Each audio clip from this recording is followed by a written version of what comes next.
Scuderia F1, the podcast that's always up to speed with the latest Formula One news. Follow us on Twitter at Scuderia F1 Pod and subscribe to the show on iTunes and Stitcher. Now, here are your hosts, Mark Daly and Kevin Laramie. I'm back.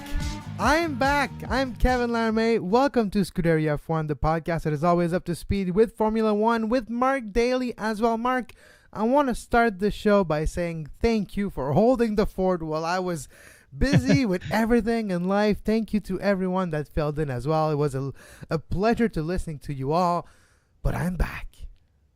Well, finally, it's been a long time. We've missed you around here, Kevin, and great work on the World Cup. And I just have to say that for people that may not follow our soccer stuff, I have to say that it was a real twist last week that I joined you and Aaron Papernick on Canada FC on Sirius XM radio. So to be interviewed by you in a soccer context was a bit of a different twist. I know we've done it before in a slightly different way, but it was pretty cool to do it on the on live on the radio. So that was cool, but I'm glad you're back. There's a lot of stuff to talk about, and there's a lot of stuff that obviously you missed and didn't miss, and there's still a lot of Formula One to come, which is going to be great. I mean, we're only halfway through the season.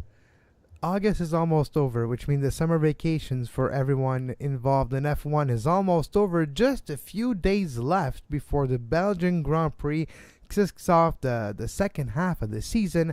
But before we dive into F1 news, Mark, I want to send my thoughts and my good and well wishes to Robert Wickens and everyone at Schmidt-Peterson Motorsport in IndyCar. And I have a feeling we're going to talk about IndyCar probably in a few minutes when we get to Fernando Alonso. But for Robert Wickens, terrible accident. It was a terrible crash when he collided with Ryan Hunter-Reay, and his car just flew right into the fence. And the fence is great to protect the fans that are watching the race. It's great to protect kind of the drivers, but it acts like a cheese grater, and it destroyed the car. The cell did its job, but a lot of injuries for Robert Wickens. He had a spine surgery yesterday, and we hope the best for the Canadian IndyCar driver.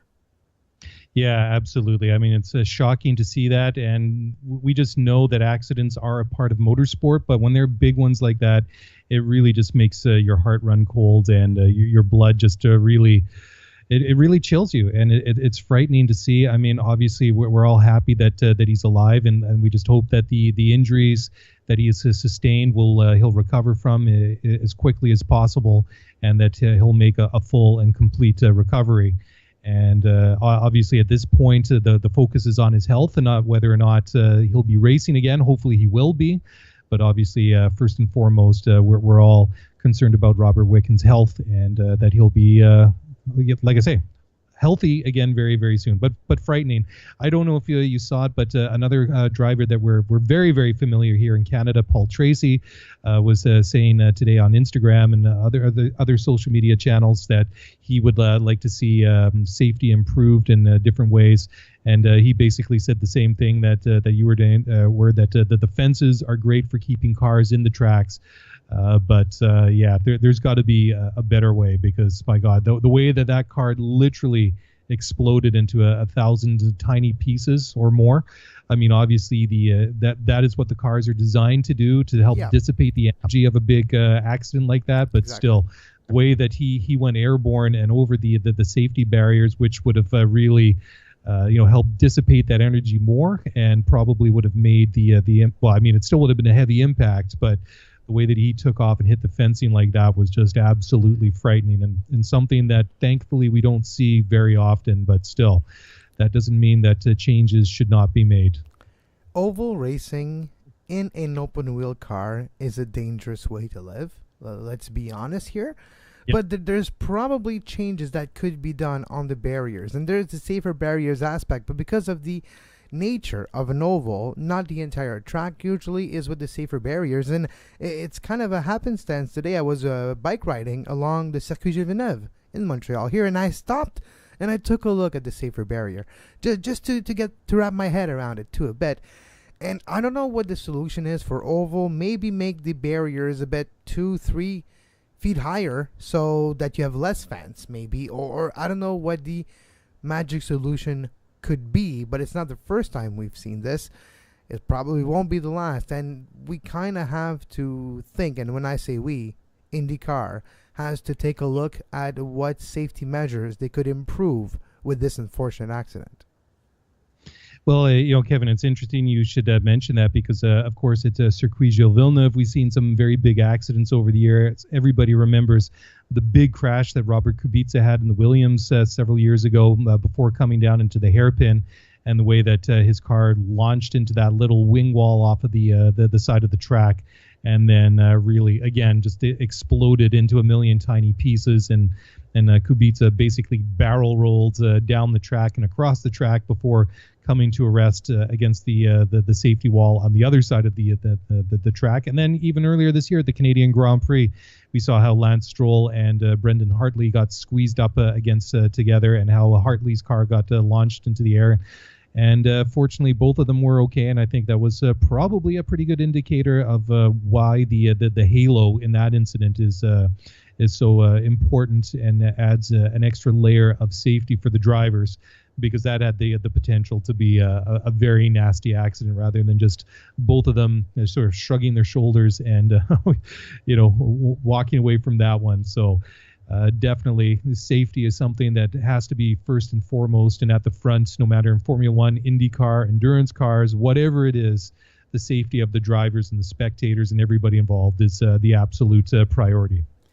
Now that we've talked about the safety issue in IndyCar, it's not the first time, and it probably won't be the last time. IndyCar is one of those series where, because of the nature of the different tracks, because of the nature of the banking in certain oval, like Texas, like other places as well, you do have those unfortunate accidents happen more often than in other open wheel series.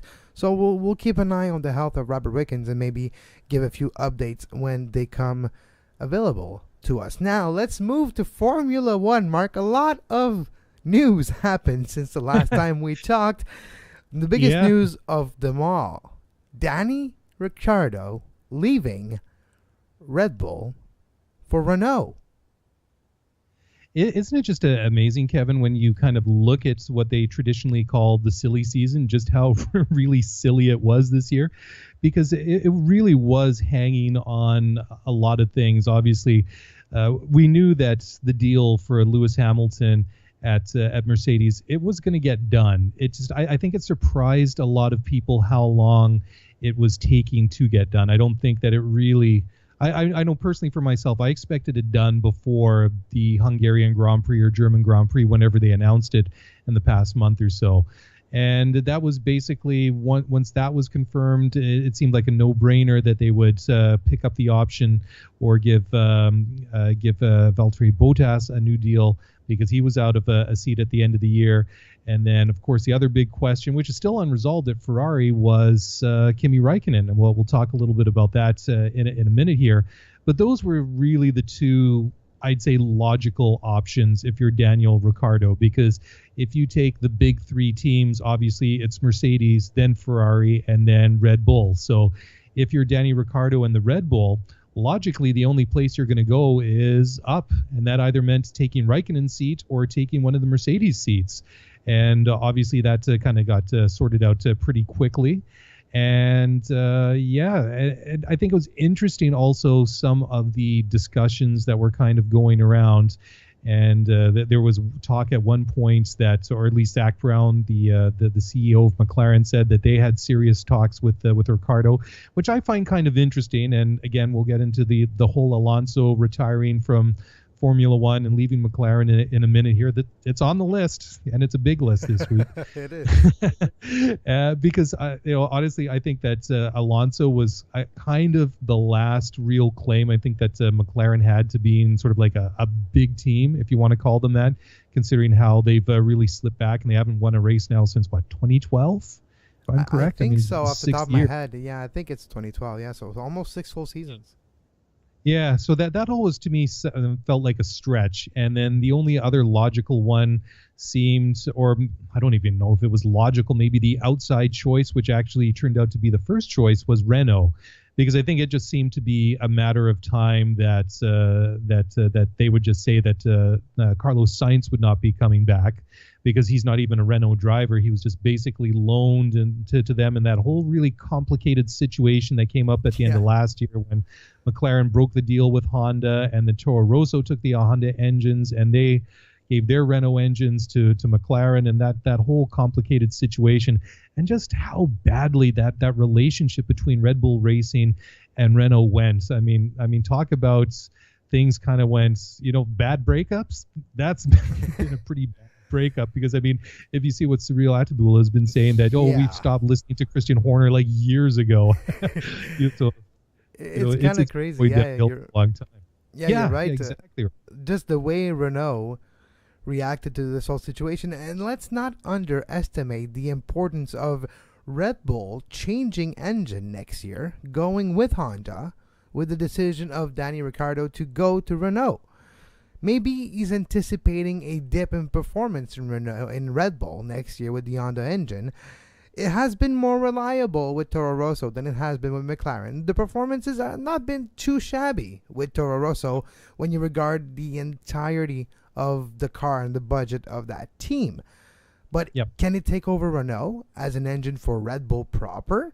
That's the question. And if you're Danny Ricciardo, maybe he's thinking that this change of engine might give Red Bull, in a year or two of learning how to work with Honda. Because it's one thing for Toro Rosso to work with Honda.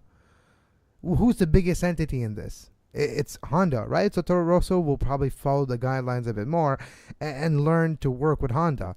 If you're Red Bull, you're going to demand performance out of Honda. And we've seen what happened the last time a team asked Honda for performance. Just ask Fernando Alonso and McLaren. It did not go well at all. So if I'm Danny Ricciardo, I'm expecting Red Bull to maybe have a dip in performance. So if I'm him and I see Renault having a position open, they have the money to pay me my true worth. That's not a problem. They have the budget, one of the highest budget in Formula One, top 4 budget here, to maybe finally break through. And if you look at the 5-year plan they had, well, it's year number 4 next year. And it's getting close to the 5-year where they anticipate that they'll be competitive. So if I'm Danny Ricciardo, if I was thinking of doing that move maybe for 2020, might as well do now. Work out the last of the kinks of the car and the partnership of everything with this car. Learn to drive the Renault engine, which you already know in a way, and just progress with Renault until you are able to win races if they ever get there. Yeah, it's really fascinating, Kevin, because I kind of see it as 6 as one, half dozen of the other, because obviously there's room for improvement in both of them. Obviously, the Honda engine has been the big question mark over the last several years since they rejoined Formula One, and we all know the problems that they had with Honda. With McLaren. That wasn't even up for debate, but I think that's out of the whole situation. I think that Red Bull had a very unique and privileged position to be able to review the engine data from both manufacturers, having the Honda engines in the Toro Rosso, which is their junior or their sister team, however you want to call it, and then having the Renault engines in the factory team in Red Bull Racing themselves. So, I mean, they've been able to compare apples with apples. It's not just going to be hearsay and just, people kind of passing on information or spying on each other, because we know this is Formula One. We know that happens, or just monitoring the progress of McLaren. So that was very fascinating. But I was reading in the August edition of Formula One Racing magazine that they reckon now that the Honda engine is only 30 horsepower off of the Mercedes. So the speculation, the question was that over, say, between this year and next year, will Honda be able to make more gains in improvement and, say, close that gap to, say, 15 or 20 horsepower? And if you get that close to the Mercedes power, the Mercedes car at that point, they've got this guy called Adrian Newey. And last time I heard, he's pretty good at designing cars, obviously chief technical officer at Red Bull Racing. And that was the speculation. If they can narrow that gap even closer in engine performance, do they have the edge on the design side that Newey can close that gap even better by designing a car that is better than the Mercedes. So then on the other side of that argument then is Renault, like you say, it's top 4 team, top team budget, loads of resources, and like you're saying, they're in year 4 of 5 of this program to get back to being competitive in Formula One. So I guess if you're Ricciardo, you're kind of really weighing which one's going to give me the best shot, and that kind of leads into another topic of discussion. And Christian Horner, the team principal at Red Bull Racing, says that he believed that Ricciardo's decision was in fact linked to his now former teammate Max Verstappen. And I think it's pretty obvious that Max is one for the future, and if he can ever really get his head screwed on straight, like he has over, I'd say since the Canadian Grand Prix at the beginning of June, Max has been very, very good compared to the start of the year up into the Monaco Grand Prix, to where Max was just taking really out Ricciardo, literally. Just a few races this year, he took out his teammate, and those feelings do stay. The perception of the relationship between those two has always been that they'd agreed and they were kind of buddies, and it was all well and good, and roses are red and violets are blue, and we're going to get along and we're going to sing Kumbaya. But behind the scenes, after the first few incidents this year, it had to have gone down a bit, right? You kind of have to imagine that the Aussie temper of Danny Ricciardo probably overtook his Aussie happiness, and he wasn't probably happy with a few moves that Verstappen did do, and I guess that probably helped him take his decision. Yeah. Well, if you think about it, Kevin, if you even dial it back to a year ago, and I mean, by no means has Verstappen and Ricciardo reached any form or any kind of resemblance to the frosty and toxic nature of Hamilton and Nico Rosberg over the years. True. But last year, you have to go back to the Hungarian Grand Prix, where Max slid into Danny Ricciardo in turn 3 on the opening lap and knocked his teammate out. It was pretty tense, for at least by their standards at that point, and I think that they kind of recovered from that to a certain degree. But again, this year when they crashed at Baku and both of them went out, and that was, again, I think a renewal of that. And Max just was not doing, I don't think he was living up to a lot of the expectations that we have of him. I know he's still a young guy. I know he's still learning Formula One to a certain degree. I mean, even though he's in his 4th full season, I mean, he just didn't have the benefit of, say, some of these other guys, say even like Ricciardo himself, who didn't get into Formula One until he was in his early 20s. So, I mean, he's doing his learning all basically in real time while we're watching him. So it's been difficult, but to his credit, I mean, he's been able to turn it around. But I think that's sort of been the question. I mean, or the statements or the situation, if you will. I don't think they have a named number one, but I think the assumption is that just that Max is that guy that has, that some of those intangibles. He has that speed. He's got the aggressiveness. He's got that daring do. He's got all those things that a world champion should have. And it's just a question of, is it going to happen for him? It's just sort of putting them all together. And we've seen that over the past couple of races where mentally he's a lot more focused. And Ricciardo was saying at one point, well, I don't need to be the team number one at Red Bull. It would be nice, but it's not something I want. I don't really need it. So it is kind of interesting that even though he was saying right up until the Hungarian Grand Prix that he was ready to sign a new deal, he was ready to stay at Red Bull Racing and commit to them. So it was the big surprise, really. And even Helmut Marko said that it was a very strange saga. And Ricciardo obviously saying it's sad, but the time was right to leave Red Bull and make the move to Renault. So before the August break, okay, the last Grand Prix, I forget off the top of my head the name, but before the last Grand Prix weekend, before the break, Marco talks to Ricciardo and like, okay, so we got the new contract here. You want to sign it? It's like, yes, I'm going to sign it. I'm going to sign it Tuesday. All right, go on vacation. Marco gets a phone call on Tuesday. I changed my mind. I'm going to Renault. So that was a bit of a change of situation and a bit of a weird way for it to all happen. I wonder what did Cyril Abitaboud, when he called Ricciardo, sweeten the pot with. I wonder what it was all about. Of course, Ricciardo becomes number one driver of Renault next year. It's not even a question. Hülkenberg's there, but Hülkenberg is there because of DECRA and the DECRA money, and he's there for that reason. Yes, he's a decent driver, and he's going to be able to not make the car look bad. I'm not going to say he's going to make it look good and change everything, but he doesn't make it look bad. So Ricciardo comes into this team as the number one driver with the entirety of the resources of Renault behind him. Yeah. It's also interesting, Kevin, and I was thinking about this a couple of weeks ago, especially like at that Hungarian Grand Prix, where it kind of, I guess, it sort of unraveled, or I guess the decisions were made was Max Verstappen, of course, he drops out, his engine lets go, and he lets go a very profanity-laced tirade over the race radio. He apologized afterwards. But he's been sort of a little bit outspoken about the engines at times. So Christian Horner has been very outspoken and critical of Renault, not just this year, but basically going all the way back to 2014.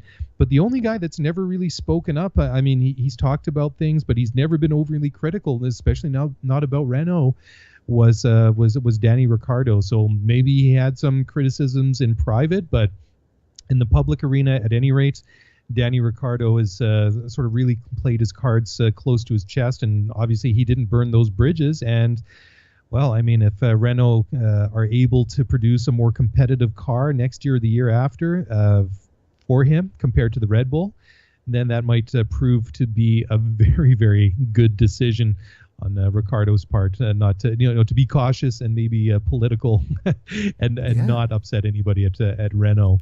But, like you were saying, I think that, again, he is an upgrade, obviously, on Nico Hülkenberg. Hülkenberg, I'd say he's in that sort of second tier of drivers in Formula One. I mean, he's a capable driver, but I don't think that he's really going to get as much out of that car that Ricciardo will. And I think that's one of the other things, too, because at Hungary, at the last race there before the summer break, we saw Kimi Räikkönen and his whole family there, his wife, his son. And the whole story behind that was, even though they haven't confirmed anything yet, is that they were trying to get a deal set up for Kimi to stay with Ferrari for next year, and speculation is perhaps even for the year after that. So, but there were some questions even about. Sorry, Kevin, I just want to say that even Vettel. I think was a little bit kind of wary about the possibility of Ricciardo joining Ferrari, because the 1 year they were together, Ricciardo did better than him. So given a good car, I think Ricciardo could do very, very well. That's a good segue to talk about if Kimi Räikkönen is the right man for Ferrari. And according to a famous driver, my most favorite driver of all time, but I got a bit biased here. I'm from Montreal. From Quebec, Jacques Villeneuve, 1997 world champion. He mentioned that it would be a mistake for Ferrari to go with Leclerc and that Kimi Räikkönen should stay at Ferrari.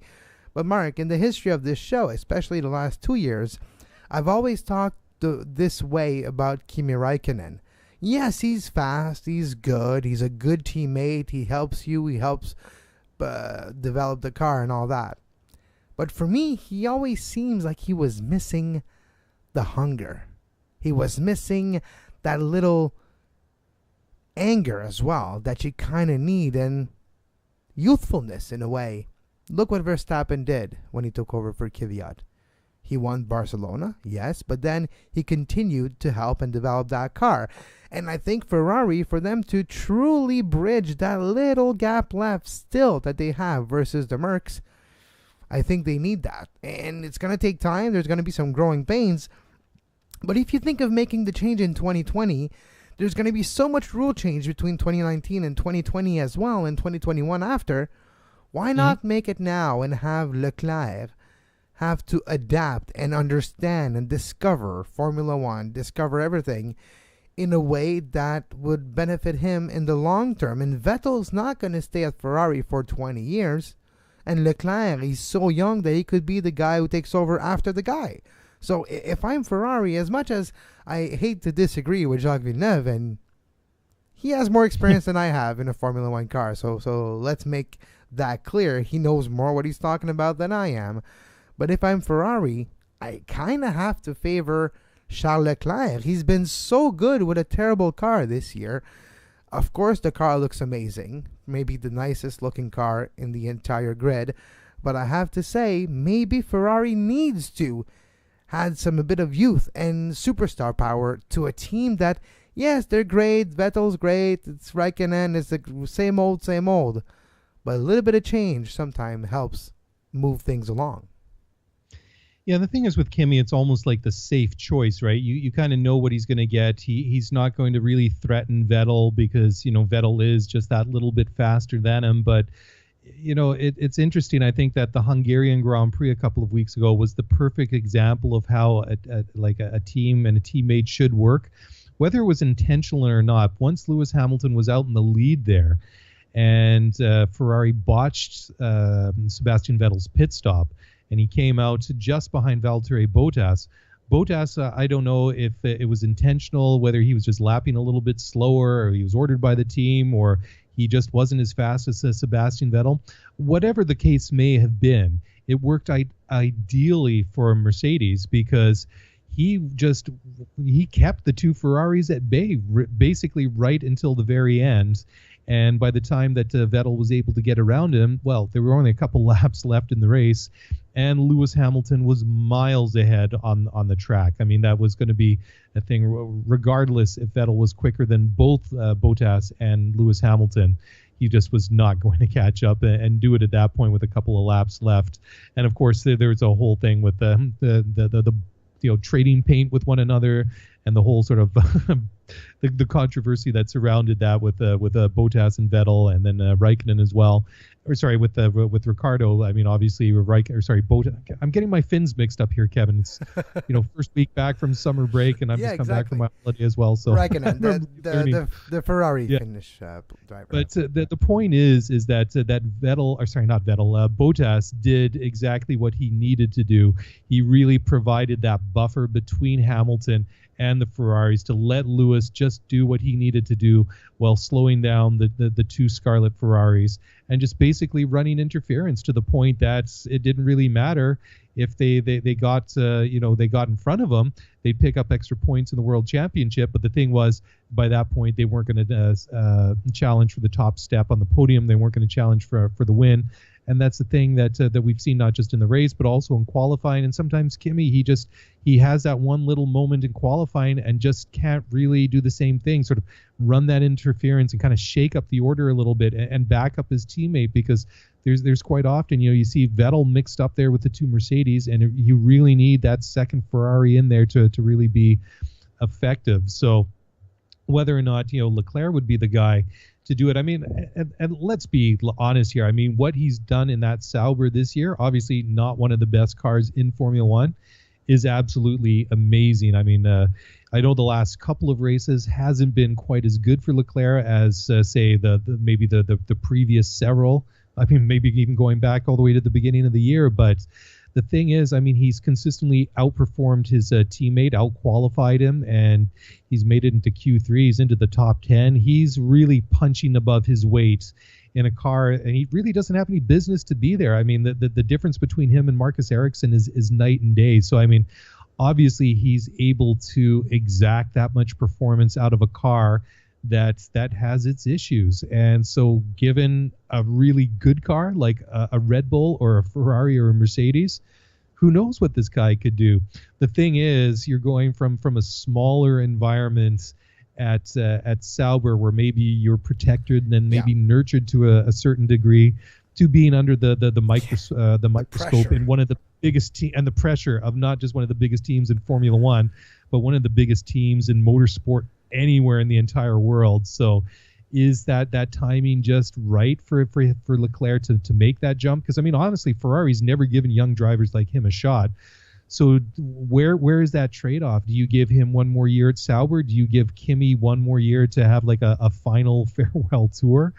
Or do you just, like you say, just, like what with the changes that are coming gradually over the next 2 years and then the complete sea change for 2021 and beyond, do you just sort of pull the Band-Aid off and just get it over with now? So that's obviously a big decision that Ferrari is going to have to make. And of course, there is a bit of vacuum at Ferrari because unfortunately Sergio Marchionne passed away several weeks ago, so they had to enact that succession plan. So that was really unexpected. So I think that whatever they're going to do, I think that Marchionne had that presence, and he had that force to get things done and get it done to his satisfaction. And I think just in the whole aftermath of his passing, I get the feeling that they're just being a little bit more cautious, and they're going to make the right move. It just might not be as quick as that we might have seen under Sergio.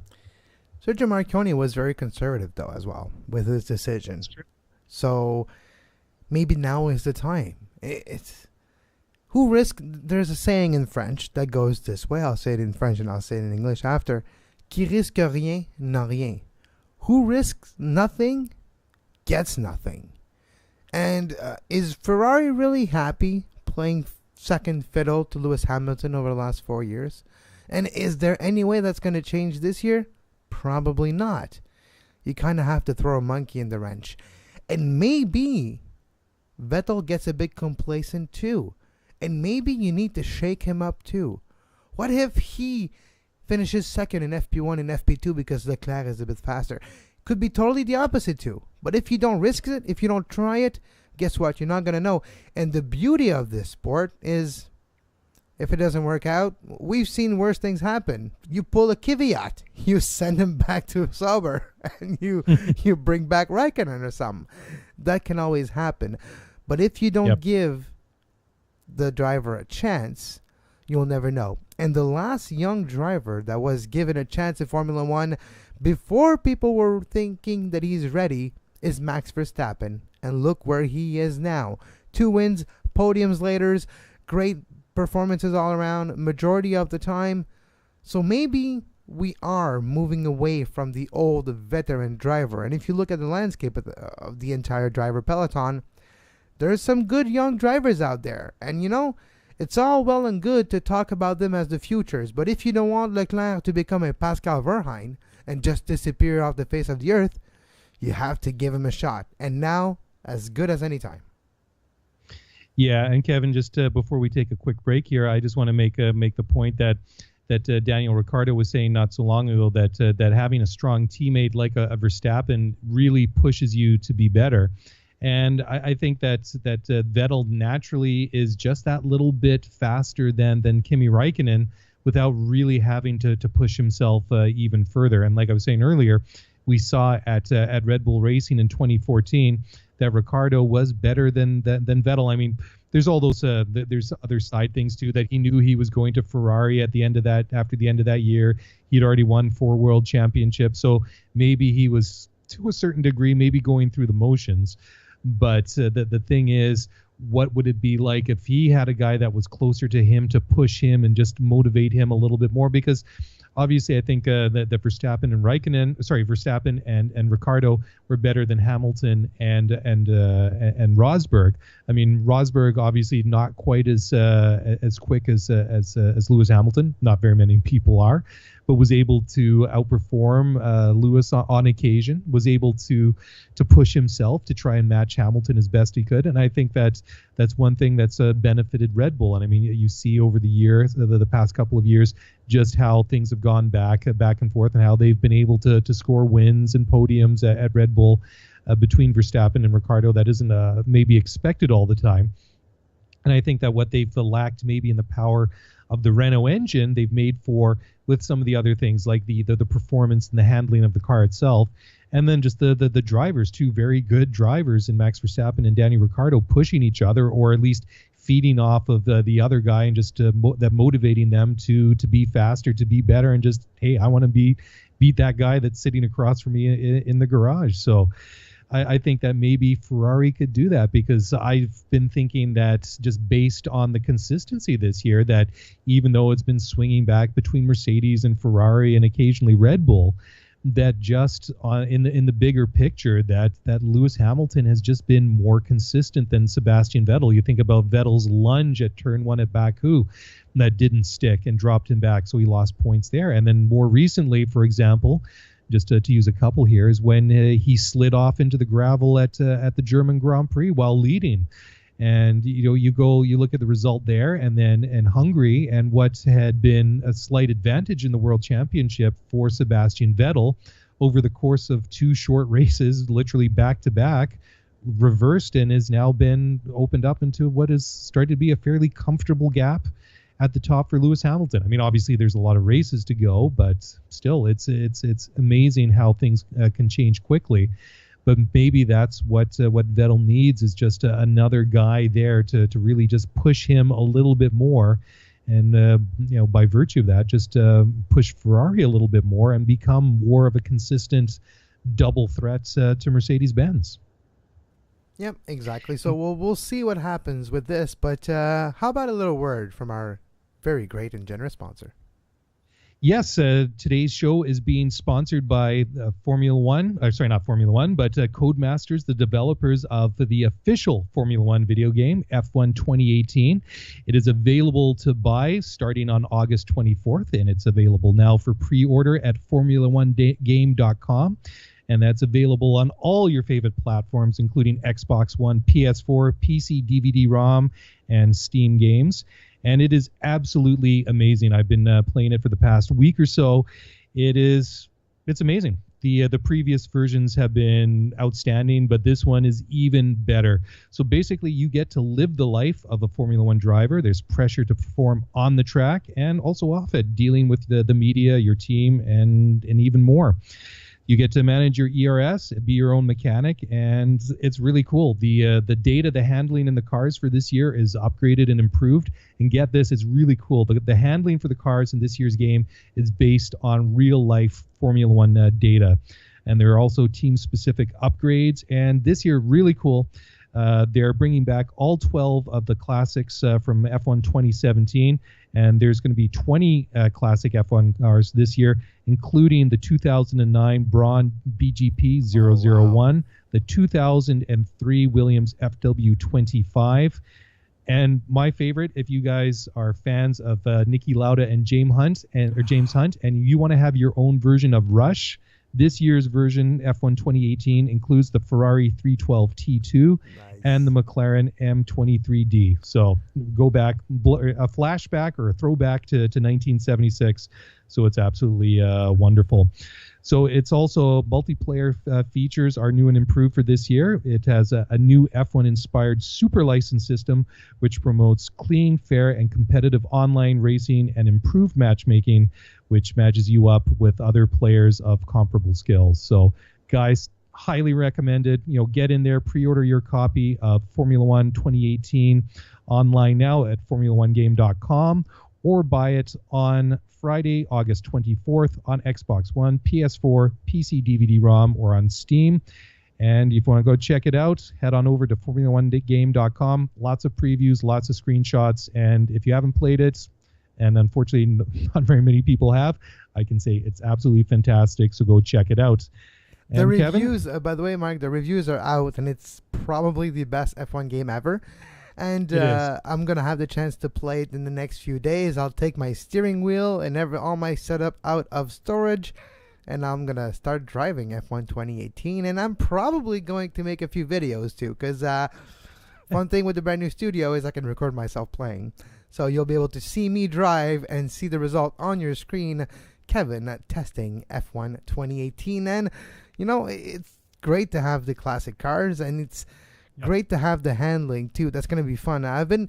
We've talked about this before last year too, when I was playing Project Cars, the original one, not the second version. I was playing Project Cars, and I was playing F1 2017, 2016. So it's going to be a great way to compare. And the data on Project Cars were made from the data they had available in 2014, 2015. But the upgraded version for F1 2018, yeah, I really can't wait. Yeah, and Kevin, just a word, just aside here, man to man, make sure that you plan plenty of time, and just to make sure that things, you don't try to encroach on any time with your fiance, because it is addictive. The game's that good. You're not going to just sit down for half an hour. I mean, you're going to sit down and play this. I would say at least minimum half-day blocks. So I'm just warning you. So big thanks to Codemasters and Formula One 2018, the official game of Formula One, for sponsoring the show.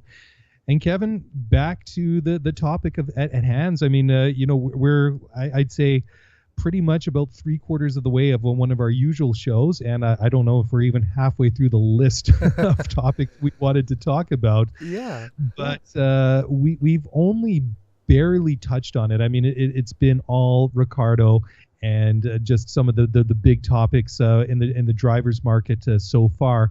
But also one of the other moves that is maybe not a big surprise and shouldn't be for people that have been watching Formula One and also World Endurance Cars is the announcement made by Fernando Alonso, the double world champion, that he's to retire for Formula One at the end of the season.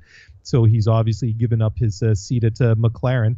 And what I find absolutely fascinating, Kevin, is literally hours after the official announcement came the news that, Fernando's leaving the door open after 2019 to come back to Formula One if McLaren is competitive.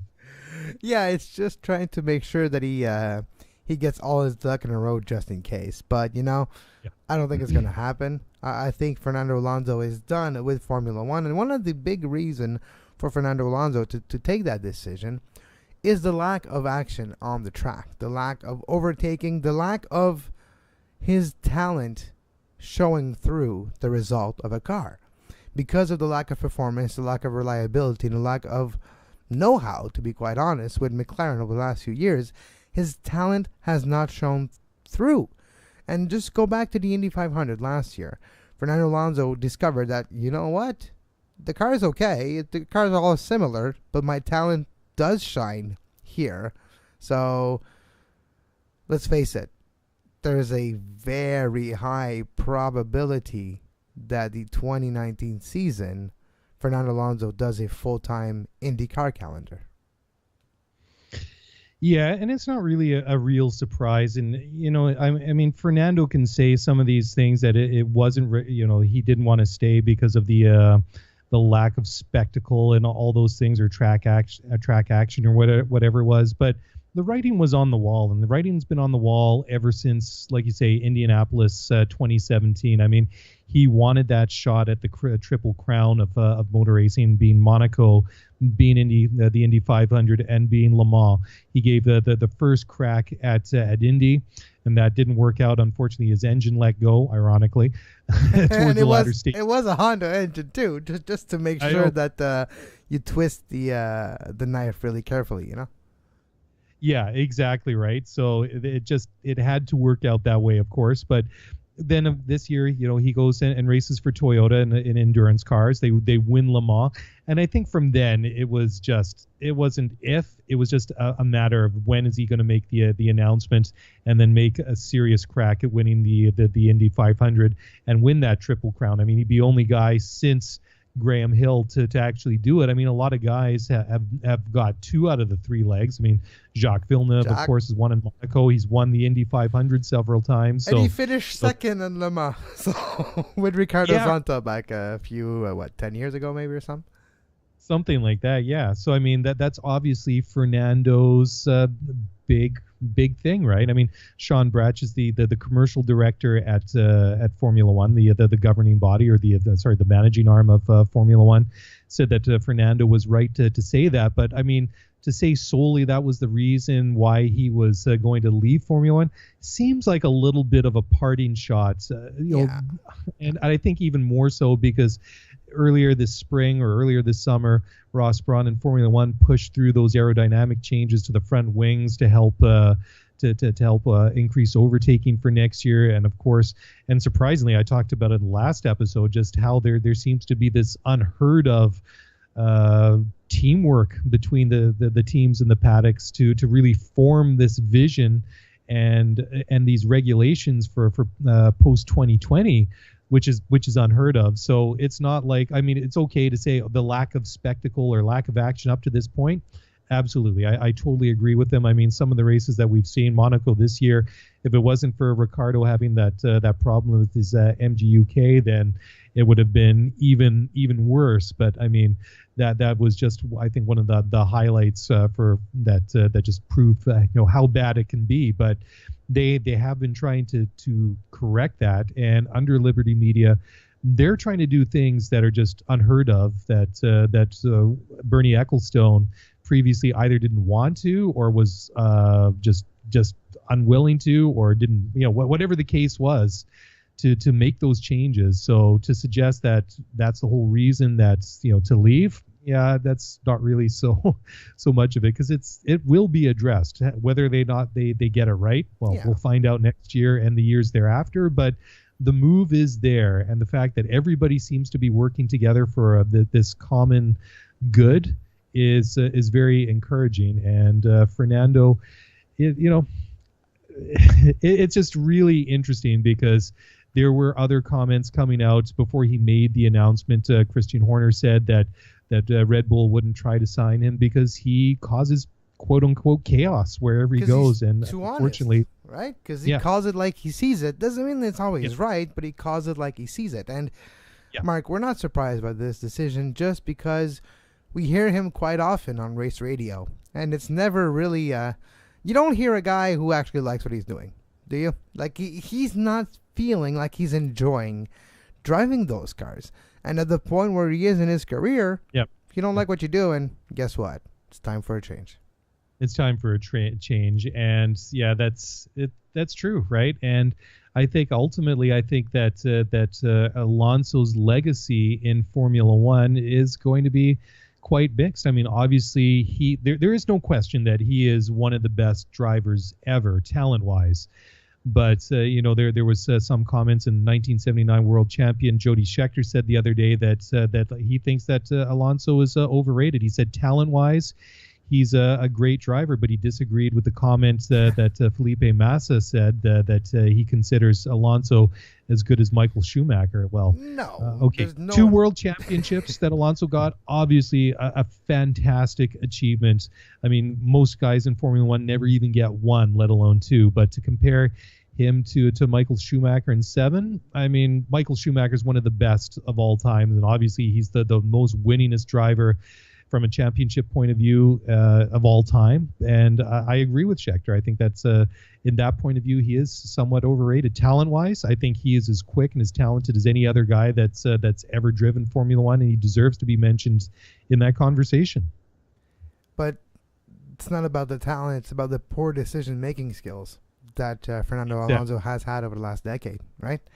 It all started, he leaves McLaren wins, start winning. Then he goes to Ferrari, wanted to win again, and then they stop winning. And so it's all about poor decision and poor timing for Fernando Alonso, unfortunately. And look, we're in a different world of drivers now, that if you have a name, and if Alonso goes to IndyCar in 2019, it's going to be the red carpet. They're going to welcome him with open arms like they did last year, and he's going to have the budget to keep up, because it's not necessarily as much as a Formula One. But if you're McLaren, I'm happy about the decision too. You know why? You don't have to pay a 7-digit contract to a driver, and you can take that money, invest it in the car, and maybe make yourselves better. So it might be a win-win situation for both McLaren and Alonso.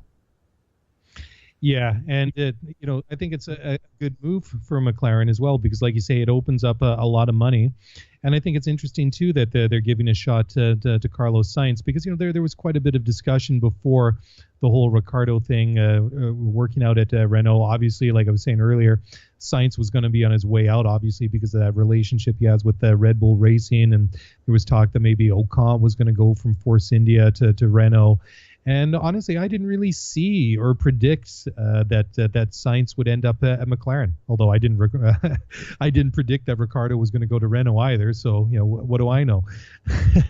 But I think it's interesting, and I think that it's a good move for both of them. I think that Sainz hasn't really had a chance to really, I think, I don't know, prove what he can do in Formula One. Obviously, he had his time at Toro Rosso. And Toro Rosso, obviously, you're never going to be at the front of the grid. And he'd even said like a couple of years ago that by in a couple of years I want to be racing for one of the top teams. And the move to Renault, I think I think it's I don't know. It's almost like a lateral move for him. Yeah, I was gonna say lateral, or maybe like a northeast move, where it's like it's lateral, maybe a bit forward, but more lateral than forward. And we'll see how it works with McLaren, and that if the McLaren Renault partnership continues to go, and it can only go up from here, and maybe Sainz is the guy that saw. Here's another aspect to it, the technical aspect to it. He was with Renault, and you've seen this engine, and you've seen other components that McLaren do use in a different way, with a different chassis, with a different setup. So maybe knowing the ins and outs of that engine goes to McLaren and can tweak it a little bit, find ways that he discovered with Renault, and maybe bridge the communication gap between those two as well. So no, it could be beneficial, and I wouldn't be surprised to see Sainz more performant at McLaren than Alonso was over the last 2 years. Yeah, I mean, that obviously was never really going to happen at Toro Rosso, because that's more of a development team. And then this year at Renault, he was always going to be playing second fiddle to Nico Hülkenberg, because A, he's not a Renault driver, and B, he doesn't have the experience in Formula One as, say, Nico Hülkenberg has. So he was never really, I think, going to get I don't know, his fair shot, or really maybe maximize the potential at Renault. It was probably a good experience for him, but I think being a McLaren guy and being there, with several years experience, I think it could work out nicely.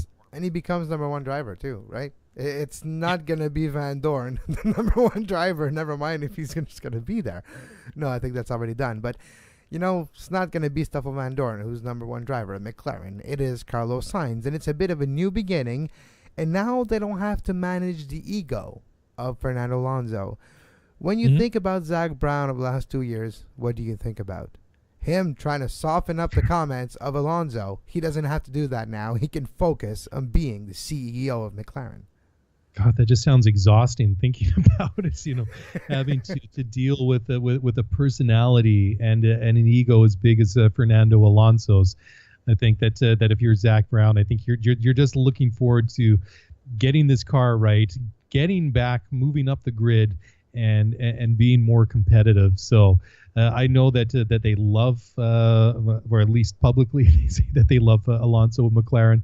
But I think that even if he doesn't come out and say it, I mean, it's got to be a big weight off of his shoulders not to have to manage that. But, moving across the grid now away from McLaren, Pierre Gasly has been confirmed, making obviously what is not a lateral nor a northeast move, moving all the way up from Toro Rosso up to Red Bull Racing for 2019, getting Danny Ricciardo seats. And again, a very young driver lineup with Max Verstappen and Pierre Gasly. Gasly's been getting a lot of accolades and a lot of praise from the brass at Red Bull Racing, saying he's now a fully mature Formula One driver. And obviously, his season's been a little bit up and down. I mean, he was extremely impressive at Bahrain earlier this year, where he managed a P4 in the Toro Rosso. And that wasn't really a fluke, because, I mean, he had the speed all weekend long, and it's been a little bit up and down ever since. But I think he's obviously another guy that's got a load of talent, and it'll be interesting to see how he mixes with Max Verstappen, and see how he matches up against him mano a mano, and just to see who's got the speed, who's quicker. So it's going to be fun to watch, and it's really kind of cool to see how things have been moving around. And then Sergio Perez, who sued his team, which kind of kicked off a whole chain of events. Well, he didn't really sue his team, but I guess it was all part of move to help really get the team into administration. And then get those blocks or those stepping stones in place for Lawrence Stroll and his consortium to buy Force India, which is, I guess, the next thing. Does that mean that Stroll Jr.? Exactly. I was going to say, Perez is close to extending with Force India. And where is Ocon going to go? Because if they have a choice, Lawrence Stroll, new owner, part of the ownership group of Force India, is probably going to say, yeah, give my kid the ride. Yeah, well, that's the thing, right? I mean, does he stay at Williams? Does Lawrence Stroll find a way to bring him over to the team that he and his partners have bought? And honestly, if I'm Esteban Ocon, I'm feeling a little bit worried about where I'm going to be next year, because I mean he's obviously a young guy as well that's got plenty of talents, but the musical chairs of Formula One seats is starting to fill up fairly quickly here. Yeah. Here's my prediction. Makes you wonder. Mark, sorry to interrupt. I was gonna say sorry for my prediction here, but look, Williams, it's a tire fire. Well, let's be quite honest here. It's been yeah, it's been terrible. Sirotkin is not good. He should not be back. We'll see if it's because he's bringing the money or not. But if progression in the future with the new brass of Williams, because there was a reshuffling a few weeks ago, and there's going to be some analysis in the off season to probably bring a new front office to Williams in next year. Look, Ocon's going to be available, so why not? And there's another driver that knows the engine quite well that is available right now, Pascal Wehrlein. How about Esteban Ocon, Pascal Wehrlein, the Williams driver lineup for 2019? That would be an upgrade in my mind to 2018. Sorry, Lance, I love you. I'm wearing your shirt right now. But still, I think this driver lineup could be beneficial for Williams next year. If it happens, it could happen. But if you're looking at drivers available, those are two drivers that could be available and have the relationship with Williams. Esteban Ocon, Force India, guess what engine they're using?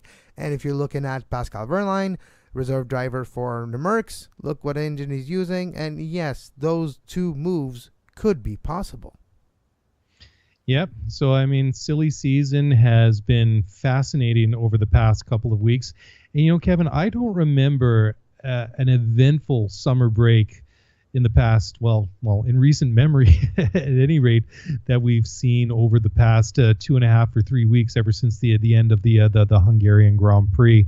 And it's definitely not done yet. You know, there's still other things coming out, news that's sort of been percolating up to the surface over the past couple of days that, it's looking good for the German Grand Prix for 2019. I mean, Hockenheim was very well attended this year. It was great to see so many people attending the race there. And then there's even some fresh concerns about Monza, because ticket sales are way down, and they just managed to save that Grand Prix only in the past couple of years. So when it looked like Bernie Ecclestone was really going to hold them to it and really try, and he was prepared to walk away and have I find it unthinkable to have Formula One without a Grand Prix at Monza, which is basically the spiritual home of Ferrari and the Tifosi. But so that's one we're going to wait and see. Miami is still up in the air whether or not they're going to go to have the Grand Prix there. Oh, Miami. Nothing ever happens there. They keep announcing sporting events in Miami and it never happens. Yes, I'm referring to a soccer team that is supposed to happen. Yeah, and we'll never know. Ask David Beckham how easy it is to get pro sports or a big league sporting event arranged in Miami, because my other podcast From the Back Line, that was one of the very first topics we talked about when our first show went to air back in the fall of 2013, so almost 5 years ago.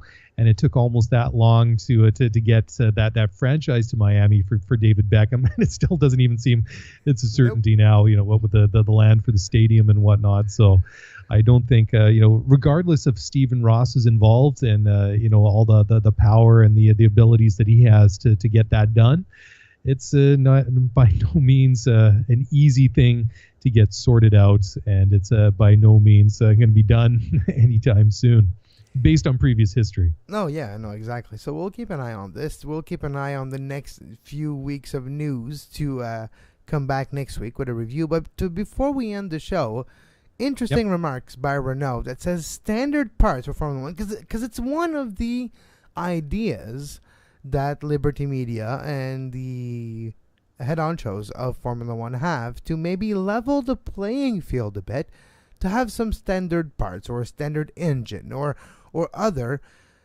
They say that Renault mentions that it could allow for Formula One engine cheating. And, well, to get a bit of the essence of this belief from Renault, just don't go too far. Just cross the pond, go to North America, and look at the two most popular race leagues that you have in North America, which is NASCAR and IndyCar, there's a big disparity of popularity between the two, yes.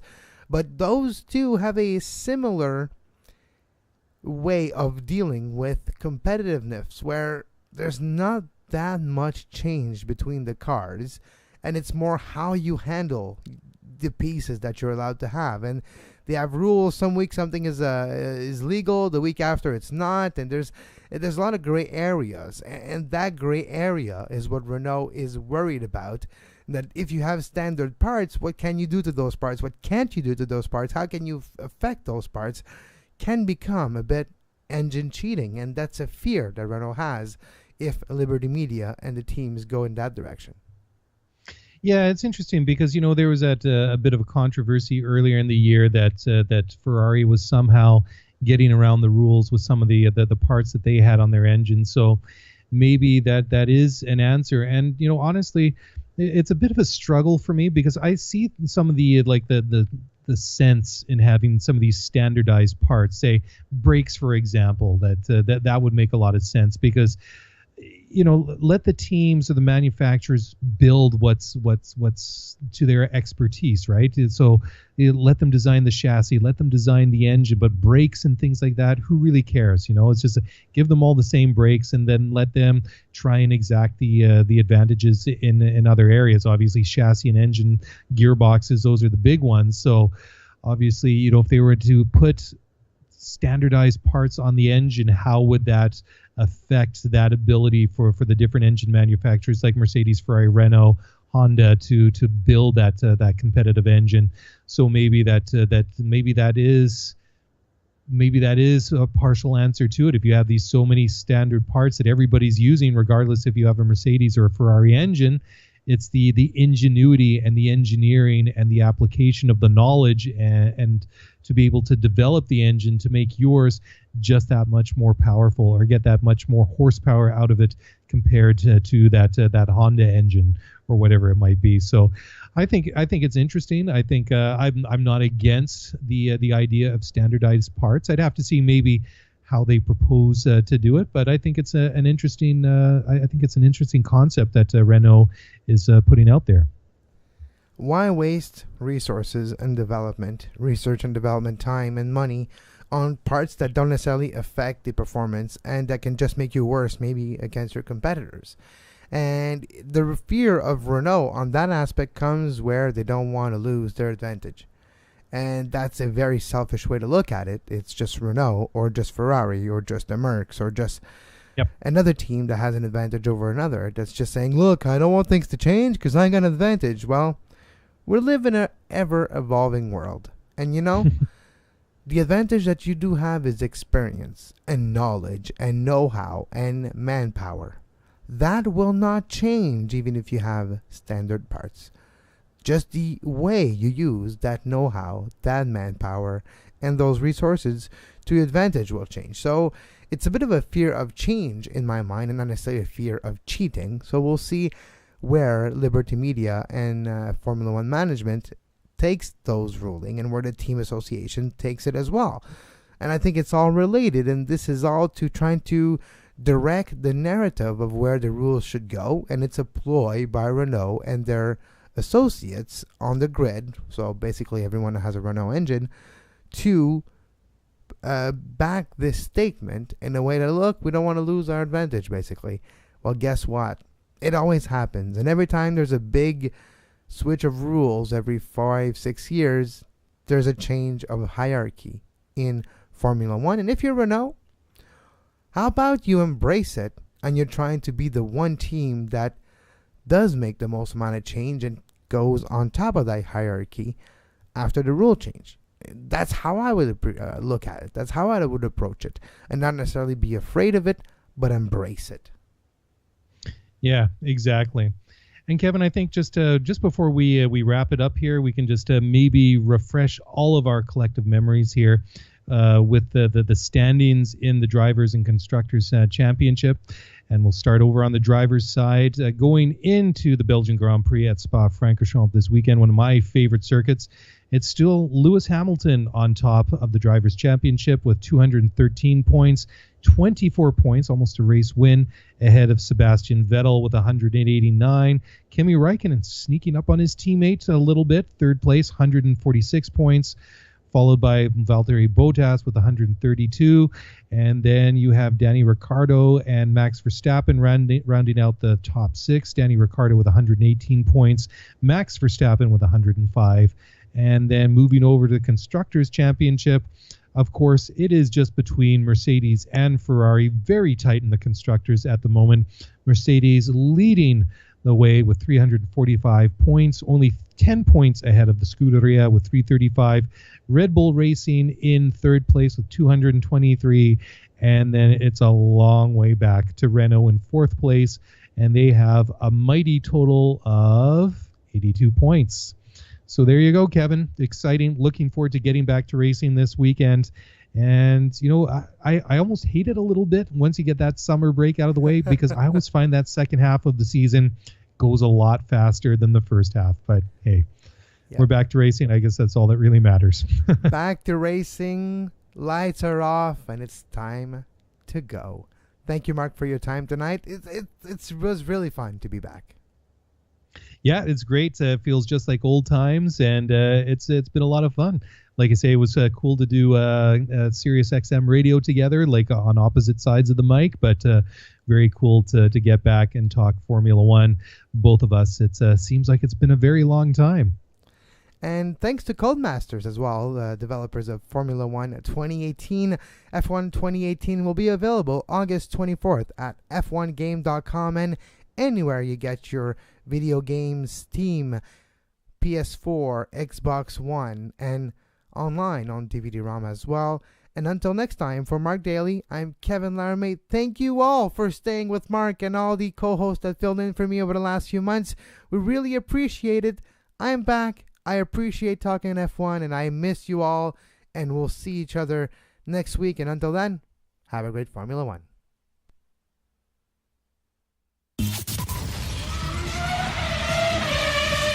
Thanks for listening to the Scuderia F1 podcast. If you want to get the show notes for this episode, then head over to ScuderiaF1pod.com. Want to get in touch with us? Then email us at ScuderiaF1pod@gmail.com.